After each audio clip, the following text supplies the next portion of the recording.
बहुत समय पहले त्रेता युग में महान असुर राजा महाबली, जो प्रहलाद के पौत्र थे, तीनों लोकों पर शासन करते थे।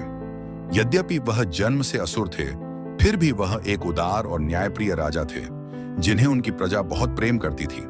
लेकिन जब उन्होंने स्वर्ग तक पर विजय प्राप्त कर ली, तो देवता चिंतित हो उठे। इंद्र के नेतृत्व में देवताओं ने सहायता के लिए भगवान विष्णु की शरण ली। विष्णु ने युद्ध का मार्ग न अपनाकर एक सूक्ष्म और चतुर उपाय चुना। उन्होंने वामन के रूप में अवतार लिया, एक तेजस्वी ब्राह्मण बौने बालक के रूप में, जिनकी त्वचा स्वर्ण जैसी चमक रही थी, घुंघरा नेत्र कमल के समान खिले हुए थे, और वे मृग चर्म वस्त्र, लकड़ी की छतरी तथा कमंडल धारण किए हुए थे। वामन राजा बलि के महायज्ञ में पहुंचे और विनम्रता से एक छोटा सा वर मांगा, 3 पग भूमि। बलि इस साधारण से वर पर हंसे और तुरंत उसे स्वीकार कर लिया।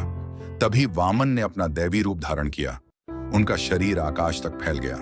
पहले पग में उन्होंने सारी पृथ्वी और दूसरे पग में पूरा स्वर्ग नाप लिया। अब तीसरे पग के लिए कोई स्थान शेष नहीं था।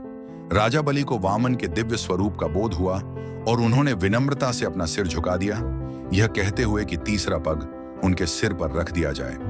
वामन ने अपने चरण को बलि के सिर पर रखा और उन्हें सुतल लोक भेज दिया। किंतु यह दंड नहीं था, बल्कि एक वरदान था। बलि की भक्ति और विनम्रता से प्रसन्न होकर भगवान विष्णु ने उन्हें अमृतत्व प्रदान किया और सुतल लोक का अधिपति बनाया। विष्णु ने यह भी वचन दिया कि वे स्वयं वहां राजा बलि की रक्षा करेंगे।